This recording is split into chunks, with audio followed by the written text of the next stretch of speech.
Good afternoon, dear student and the listener. আজকে আমরা discuss করব কিভাবে IELTS এর রিডিং পার্ট প্রিপারেশন নেওয়া যায়। আমরা জানি IELTS এর সবচেয়ে টপ মডিউল হলো রিডিং মডিউল। আমরা এটা নিয়ে আজকে ক্লাসে ডিসকাস করব। প্রিভিয়াস ক্লাসেস আমরা ডিসকাস করেছিলাম how you prepare yourself to how you solve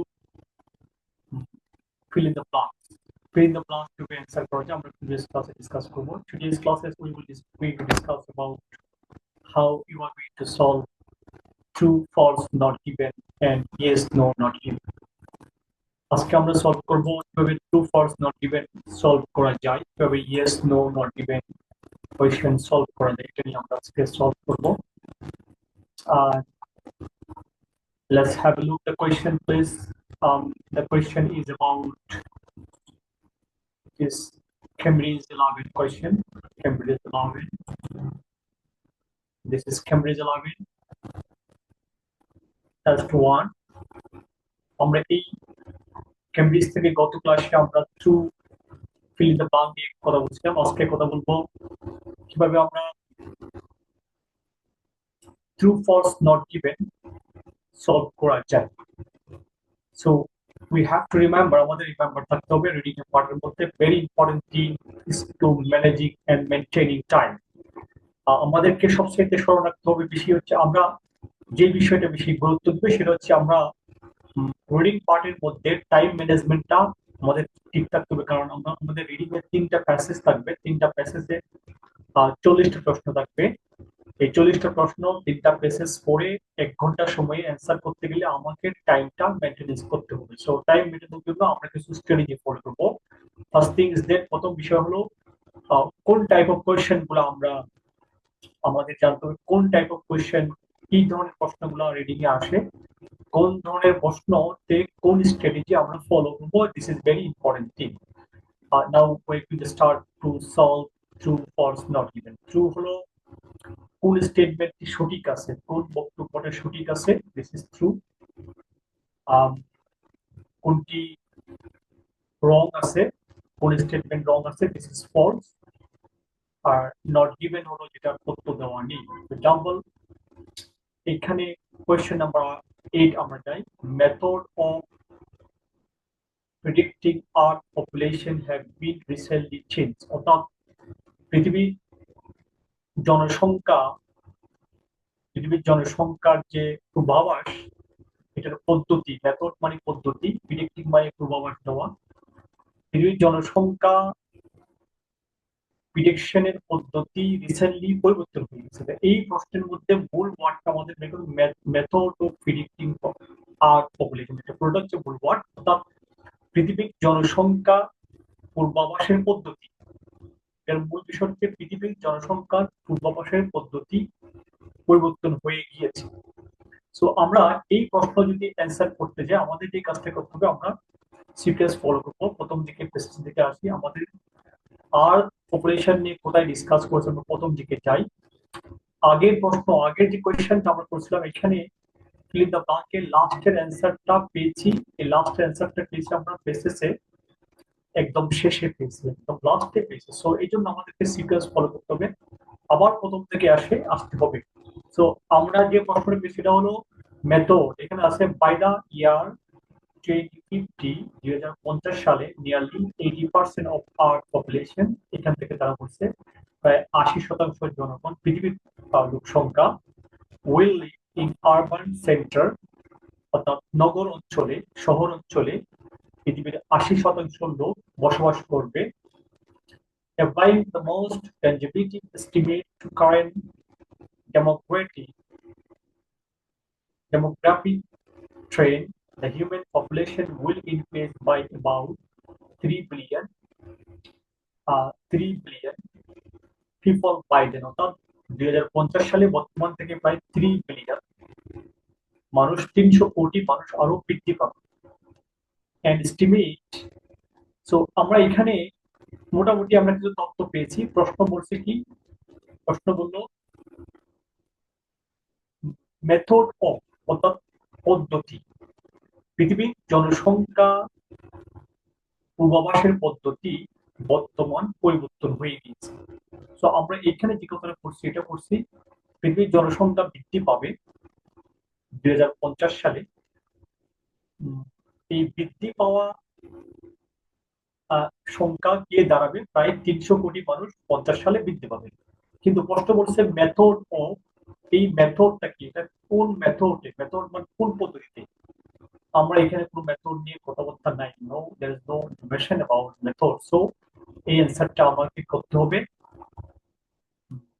false, এটা ফলস হবে। এই ক্ষেত্রে আমরা যখন কম্পিউটার বেস এক্সাম দিব এখানে আমাদের লিখতে হবে, কোয়েশ্চেনে লিখে দেবো আমরা ফলস। কোয়েশ্চেন নাম্বার লিখে এখানে একটা অপশন থাকবে ফলস, কোশ্চেন অপশন থাকবে, আমরা লিখে দেবো ফলস। টাইপ করে লিখতে হতে পারে ফলস লিখবো, আমরা এখান থেকে অ্যালফাবেট এনে দিয়ে ফলস এখানে কপিরাইটও করতে পারবো।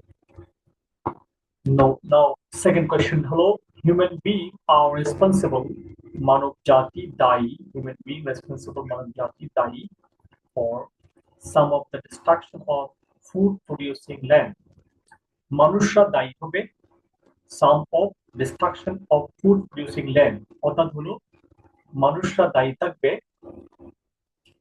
ফুড প্রডিউসিং ল্যান্ড, যেই ল্যান্ডের মধ্যে খাবার ফসল উৎপাদন হয় এই ল্যান্ডগুলা ধ্বংসের জন্য মানুষ দায়ী থাকে। এটার মূল শব্দ হচ্ছে দুইটা, একটা হচ্ছে মানুষরা দায়ী, কেন দায়ী, destruction of food producing land, এটাকে আমরা মূল ওয়ার্ড দিতে পারি। Destruction of food producing land মানে হলো ফসলের জমি ধ্বংসের জন্য মানুষরা দায়ী। সো আমরা একটা প্রশ্ন পেসেসে যাই, আমরা আগের অ্যান্সার যেখানে পেয়েছে এর পরে খুঁজবো, আমরা এখানে পেয়েছে আগের অ্যান্সারটা করে দেখবো। এখানে আছে কি traditional farming method culture, the traditional farming method continue as they are practiced today at present। এই সেন্টেন্সটা শুরু হলো কোথা থেকে, এখান থেকে শুরু হয়েছে। আচ্ছা আমরা পরে সেন্টেন্সটা পড়ি, at present থেকে পড়ি। at present throughout the world, বর্তমানে পুরো বিশ্বব্যাপী, over 80% of land, প্রায় 80% ভূমি, that is suitable for rising crop, যেগুলা ফসল উৎপাদনে ইউজ হচ্ছে এবং উপযোগী, হিস্টোরিক্যালি ঐতিহাসিকভাবে 15% of that land, এর মধ্যে 15% ভূমি has been laid waste, অপচয় করা হয়েছে। এটা প্যাসিভ ভয়েস, মানে কারা করেছে, করা হয়েছে মানে কে করছে, মানুষে করেছে নিশ্চয়ই, করা হয়েছে বাই পুয়ার ম্যানেজমেন্ট প্র্যাকটিস। অর্থাৎ বর্তমান সময়ে পৃথিবীতে 80% ল্যান্ড আছে যে ল্যান্ডগুলোতে ফসল উৎপাদন করা হয়। এই 80% ল্যান্ডের মধ্যে 15% ল্যান্ডকে ধ্বংস করা হয়েছে বাই পুয়ার ম্যানেজমেন্ট। অর্থাৎ পুয়ার ম্যানেজমেন্ট মানে তো খুব একটা ম্যানেজমেন্ট না করে, ম্যানেজমেন্ট ব্যবস্থাপনা না থাকার কারণে এই কাজটা কে করছে, মানুষে করছে। সো আমরা প্রশ্নের দিকে যাই, প্রশ্ন বলছে কি, প্রশ্ন বললো human beings are responsible for some destruction of food producing land, মানব জাতিরা দায়ী হলো ফসল ধ্বংস করার জন্য মানুষ দায়ী। তো এই কথাটা আমরা পেসের সাথে পেসে যা পেয়েছি সেম পেয়েছি, জন্য ট্রু হবে। আমরা এই কম্পিউটার বেস এক্সাম এখানে একটা অপশন থাকতে পারে ট্রু আমরা লিখতে পারি, অথবা উপর থেকে ট্রুটা কপি নিয়ে কপি করে এটা আনতে পারি। Question number 10, question number, the crop produced in vertical farm will depend on season, অর্থাৎ ভার্টিক্যাল ফার্মে যে ফসলগুলা উৎপাদন হয় এই ফসলের জন্য প্রয়োজন হয় সিজনাল প্রয়োজন। অর্থাৎ ভার্টিক্যাল ফার্ম ডিপেন্ড করে, নির্ভর করে ঋতুর উপরে। ভার্টিক্যাল ফার্মে যে ফসল উৎপাদন করা হয় বা উৎপাদিত হয় এই ফসলগুলা ঋতুর উপরে ডিপেন্ড করে। সো আমরা এখন প্রশ্ন দিকে যাব, আগে কোয়েশ্চেনটা যেখানে পেয়েছি অ্যান্সার এরপরে আমরা খুঁজবো। এখানে আমরা আমাদের মূল পয়েন্টটা হলো ভার্টিক্যাল ফার্ম উৎপাদনের জন্য ঋতুর প্রয়োজন, বা ভার্টিক্যাল ফার্ম ঋতুর উপর ডিপেন্ড করে। আমরা আগে অ্যান্সারের নিচে scroll down, scroll up, scanning করব, concept of indoor farming, indoor farming plus indoor farming আমাদের বুঝতে হবে এখানে বেশি ভার্টিক্যাল, অর্থাৎ আমরা এটা একটু স্ক্যানিং করে পেয়েছি ভার্টিক্যাল ফার্ম, এখানে পেয়েছি vertical farm concept of multi-story building in which crop are grown, অর্থাৎ ভার্টিক্যাল ফার্ম গুলো যেখানে সেখানে গ্রো করা যায়, বিভিন্ন বহুতল ভবনে ভার্টিক্যাল ফার্ম এই ধরনের কৃষি কাজগুলো করা যায়। গ্রো এনভায়রনমেন্টাল কন্ট্রোল, এটা হলো পারিবেশিক ভাবে কন্ট্রোল করা হয় condition situated heart of urban centre, এখানে পেয়েছি আমরা, অর্থাৎ এনভায়রনমেন্টালি কন্ট্রোল করে এটাকে হার্ট অফ আরবান সেন্টার এখানে। আর পরে আর পরে যাই, এখানে আর কিছু তথ্য আছে, আমরা যাই। Vertical farm এখানে একটা কথা আছে, vertical farm would need to be efficient, cheap, এটা হলো খুব একটা সহজলভ্য এবং সস্তা, to construct and safe, to operate করতে সহজ, if successfully implemented. Profound clients, vertical farm offer promise to urban renewable, sustainable production, safe and various food supply. তো এখানে বলছে এটা খুব সহজ, এই চাষটা খুব সহজ, সব জায়গায় করা যায় এই চাষটা, এবং এটার উৎপাদন খরচ কম, এবং সব জায়গায় সব ঋতুতে অল থ্রু দ্য ইয়ার, এটার জন্য কোনো সিজন প্রয়োজন হবে না, বছরে 12 মাস এই ফসলটা উৎপাদন করা যাবে। সো আমরা এখানে পেয়েছি প্রশ্নের মধ্যে কি পেয়েছি, প্রশ্নের মধ্যে আমরা পেয়েছি ক্রপ প্রডিউস ভার্টিক্যাল ফার্মে যে ফসলগুলো উৎপাদন হয় এটার জন্য ঋতুর প্রয়োজন, অর্থাৎ এতে সব ঋতুতে হয় না। আর বইয়ে বলেছে এটা অল থ্রু দ্য ইয়ার, অর্থাৎ পুরো বছরে হয়। সো এই প্রশ্নটা ফলস হবে।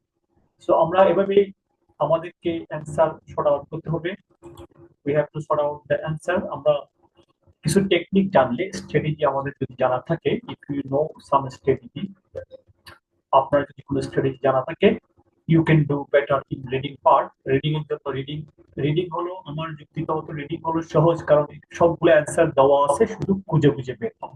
সো খুঁজে খুঁজে বের করার জন্য দুইটা ওয়ে, একটা হলো টাইম ম্যানেজমেন্ট, আর একটা হচ্ছে টেকনিক রাখতে হবে। টেকনিক স্ট্র্যাটেজি ফলো করে টাইমের মধ্যে আমি যদি সব অ্যান্সার পেয়ে যাই, আমাকে 9-এ 9 স্কোর করা সম্ভব। প্রথমত আমাকে ভোকাবুলারি রিডিং এর অভ্যাস ইমপ্রুভ করতে হবে, বিভিন্ন প্যাসেজ, বিভিন্ন নিউজ পেপার, ইংলিশ পেপার পড়তে অভ্যাস করতে হবে, নিউ ওয়ার্ড শিখতে হবে। দেন টাইম ম্যানেজমেন্ট করতে পারলে রিডিং এ you can achieve your desired score. Thank you very much for joining with me. আমাদের সাথে জয়েন করার জন্য আপনাদের ধন্যবাদ, এবং আমরা রেগুলার বাংলাদেশি স্টুডেন্টের জন্য IELTS কোর্স প্রোভাইড করতেছি। You can join with us, and we have the classes with Bangladeshi student as well.